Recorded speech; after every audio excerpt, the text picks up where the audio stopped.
Today on episode number 356 of the Teaching in Higher Ed podcast, I talk about 1 year in. Produced by Innovate Learning, maximizing human potential.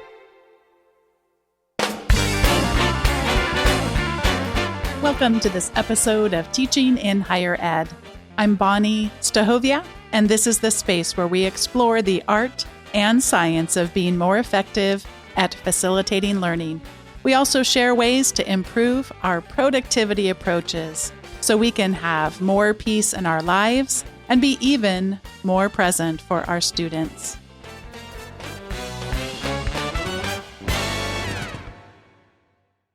We're slightly over more than a year of dealing with a global pandemic, and even though I missed the quote-unquote deadline, I didn't want to miss this opportunity to do a little bit of reflection. I think reflection is such an important part of our process as teachers, as people who want to show up in the world in authentic ways. So this is going to be a bit of a reflection on the last year that we have had. I vividly remember the last outing that we had, at least that was work-related. A couple of colleagues and I, we were setting up what is known as the IFD studio, the Institute for Faculty Development studio, and going shopping for the furniture. We had a lot of the plans were done, but we had to go get some of the big items for furniture and make some choices there.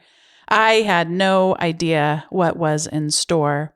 There are so many things that have happened since then. I have learned enough about masks not only to own more than will fit in a single drawer, but also now I have certain features that I prefer on said masks, and I'm a little bit particular about things.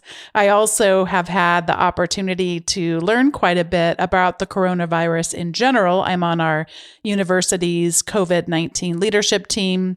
And so I listen to a lot of podcasts, I read a lot, and I also sometimes come into pop cultural references, including this clip from Fallon tonight that I found on TikTok, which I think says more than I could say about vaccines in terms of the cultural elements of them.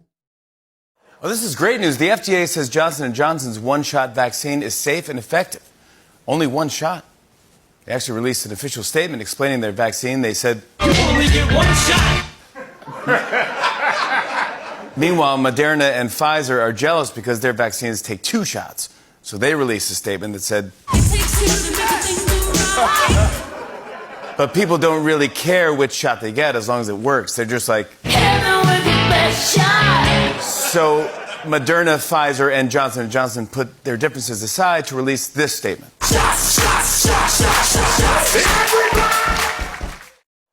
Taking it from the humorous over to the not humorous at all, we've also been witness to immense inequities. And I recently listened to an episode of the podcast called The Dig about the global vaccine apartheid. And as of this recording, I have had both of my vaccine shots and am taken care of, but I am reminded of all of those who will be without the vaccine, whether it be for the long term or perhaps even in many cases forever. There have been a lot of people that have done reflecting about the year that's gone by. I'll be posting in the show notes a piece by Michelle Miller that she wrote for the Chronicle called A Year of Remote Teaching that I enjoyed reading. And I'm going to share just a few reflections now of things that I've been thinking about happened over the course of this year. I can remember the last time that I hugged a student. In fact, I just vividly recall how things, they didn't happen immediately, but it sure felt like it when I came to the realization that we were no longer going to be meeting in a classroom any longer. But before that, I came to that conclusion. One of the students, her grandmother was in the process of passing away, and her mom was in the hospital, and she asked if she could leave 15 minutes early from class so that she could go spend time with her mom as her mom experienced her own mother's death. And there were tears in her eyes, and I gave her a big hug and looked her deeply in the eyes and said, "I don't think you need to wait until 15 minutes before class ends. Why don't you go now and be with your mom?" And I just remember that so vividly. And we did stay in touch the rest of the semester. And she later on let me know that indeed her grandmother had passed away and some more parts of that story. But I remember that hug, and I remember those moments where the in-person can be a sense that we're providing comfort for others. And as I spoke about earlier, I certainly have been witnessed locally to amplified inequities, those students without computing devices, those students without regular and reliable Wi-Fi access. And we were fortunate in that we have a food pantry at our university, which is still relatively new. And we were one of only 3 out of a total of 9 in our county at colleges that was able to remain open this entire time. I'm grateful for all of my colleagues that have made that possible. There, of course, has been quite a bit of humor around coronavirus, particularly focused at the absurdity of some of the things that we're being asked to do. And there's a Twitter account called, it's supposed to be Associate Deans, but it's abbreviated ASS Deans. So you can imagine what that is supposed to be abbreviation for. And there's a tweet that comes to mind that reads, "To thank you for your hard work during this difficult time, we are sending all faculty a $20 gift card to the university bookstore. Cards must be redeemed in person and cannot be used online. They expire on December 31st. And while that exact thing did not happen at my institution, let's just say this one hits a little too close to home for me to talk much about here. While there have been so many difficult aspects, there also have been many discoveries on my part. I feel like I'm discovering new ways of sensing, being able to read the room more than I perhaps even thought that I could, even when we used to be in a classroom environment. I've talked previously about my use of collaborative tools such as Google Jamboard or Google Docs, Google Slides, in order to be able to see more of what people are experiencing, what they're learning, what is going on their end of things. I've also been witness to incredible lessons in independence, and specifically with our children. Our kids can now set up calendar invites in digital ways. They can incorporate businesses. I'm only slightly kidding here. Our son has a real fondness for foxes, and he now refers to himself as a code name of L Fox. And we bought them. Actually, they got them for Christmas, but then we bought a bonus set of these fort building tools where there's long sticks and then sort of prongs that you can stick the sticks into in lots of different angles. And so they have been building all kinds of contraptions, forts out of this. And so there is now Foxy Inc. that has been established. And we just crack up at the fact that he's incorporated it already. It has its own logo. It's so funny.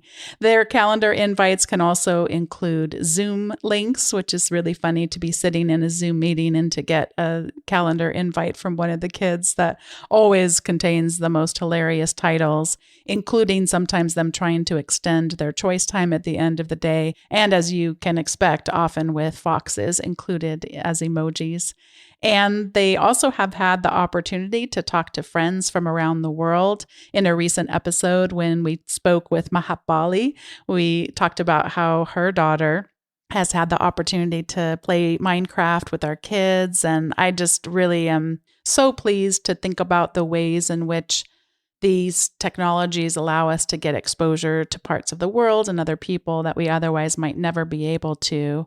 With Minecraft, it's funny because so much of their learning is centered around that, not just with vocabulary, but with so many things. I can remember very early on the word texture. I was so surprised that our son knew that word. And oh yeah, I know that word from Minecraft, but that's not just one anomaly. I promise there are so many more things that they have been able to learn. And it's really been such a joy. I think the last thing I'd like to reflect upon is just how my expectations have really been lowered for myself, for others. And it feels weird to even say that, but just trying to recognize the time that we're in, trying to find what is good enough, and also trying to find time to grieve. And I think that's where I've probably failed the most as I reflect back on this time. It seems when I read other people's work and listen to podcasts and have people talk about that, I wonder if there will come a time where it all kind of falls down and just I need to take that time to grieve. But as it is now, I've been reflecting so much on what Brené Brown talked about in a podcast I'll link to in the show notes about when we're under stress, how some of us will overfunction and how others will underfunction. And I know for myself, I definitely fall into the overfunctioning, and I do wonder what that will look like in the long run, as I probably am going to need to process even more than I already have some of the grief that's come along the way. Before I get to the recommendations segment, I wanted to take just a moment to thank today's sponsor, and that is Text Expander. What Text Expander lets us do is shorten the time that it takes to type things that we type repetitively, even if we don't realize that we type these things repetitively. You easily create what are called snippets, a short series of letters or numbers or whatever, and when you press your space bar, instantly it expands into something that either you have trouble remembering or that you just find yourself typing over and over again. I have Text Expander snippets for the show notes for these episodes. And when I create one, it asks me what's the episode number, what's the title, who's the guest. And when that information repeats throughout, it will bring that information down. Just one example would be that the guest always provides a recommendation, which we're about to get to in a moment. And so the guest name shows up at the top of the episode show notes, but also down at the bottom for what they're going to recommend. And if you head over to textexpander.com/podcast, you can get 20% off your first year and find out more information about Text Expander. I've mentioned it many times. Text Expander is really essential to my own productivity system. It saves me a bunch of time. It also helps me keep consistency and accuracy. The show notes are meant to be the same for every episode, and so it's much easier to manage things like that. I also manage now the newly redesigned weekly update from Teaching in Higher Ed. All of that is done through Text Expander. On that note, something I've been doing recently is when I create the weekly update, it has a special color that I create or I need to type in for each of the buttons that I use. It's a special teal. And I've created a shortcut that's just TIHE, as in Teaching in Higher Ed, teal. And as soon as I type that, up comes the color that it needs to be in the code box, and off I go without having to remember or go look it up somewhere. It saves me a bunch of time. So head on over to textexpander.com/podcast and let them know that you heard about Text Expander from Teaching in Higher Ed. This is the point in the show where I get to share my recommendations, and I have 3 of them today. I mentioned on another episode about really loving a new podcast called Strong Songs with Kirk Hamilton. I was very specific on that episode, not to say that I recommended the whole podcast, but I actually just recommended an episode. I love it so much that I want to save it up that as I discover other episodes of his that I want to recommend. And also Dave was disappointed by the way that I had recommended it because he's loving it so much, but I'm still leaving room for him to come on and mention and recommend. Well, actually, he can recommend the whole Strong Songs podcast because he doesn't have the rule that he can't repeat himself or repeat me. But anyway, I wanted to recommend a Strong Songs episode that is playlist for trying times. Most of the time, Kirk Hamilton will do the Strong Songs around a particular song, but every once in a while, he changes up his format. And for this episode, he created a playlist.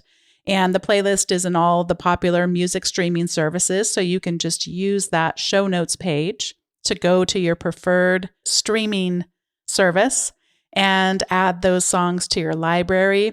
The playlist for Trying Times includes songs by Paul Simon, Aretha Franklin, Seal, the Cardigans, and Nina Simone, just to mention a few. The next thing I'd like to recommend is like sending someone a greeting card, but it's a little bit more. It's called Greetable, and that's the word greetable, but with no E on the end of it. Will also be a link in the show notes. And what's great about it is it is a box, so it is three-dimensional. Inside the box will be some kind of a small gift. It might be a bag of tea or some confetti or some caramels or chocolate, something like that. It might be edible or non-perishable. And on the box itself, when you open it up, are a bunch of vibrant colors or decorations, and then you also can upload pictures. And you can customize it with a particular kind of greeting. In fact, if you sign up for their pro service, you can even customize the entire packaging of the whole box itself. And we send them to our colleagues. We just recently sent out some to celebrate different kinds of accomplishments, and people just love it. They have such a good time. A lot of times they'll take pictures of it and share it on social media, and we get such a kick out of seeing it. And I just think it's a wonderful way to encourage people. So I'd encourage you to check out Greetable. And I also would encourage you to consider just sending someone a book. I recently sent someone the book called Hope for the Flowers. I'm not actually going to recommend that here because it turns out I already recommended that, and I try only to recommend things once, although I'm sure I've broken that rule at some time along the way.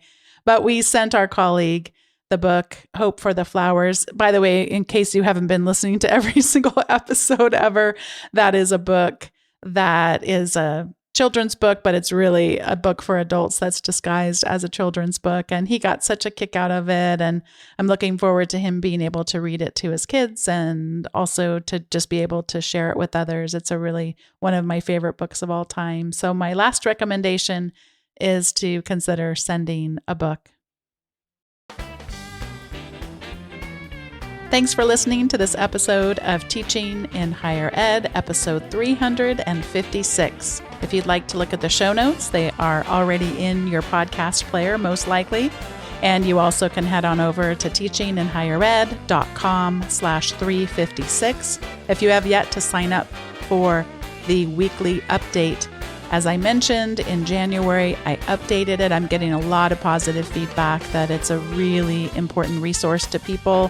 And I'm so glad I put the time in and the extra expense to do that. So head on over to teachinginhighered.com/subscribe to get subscribed and receive that weekly email with the recent episodes, show notes, other resources, quotable words, and all kinds of other good stuff. Thanks for listening, and I'll see you next time on Teaching in Higher Ed.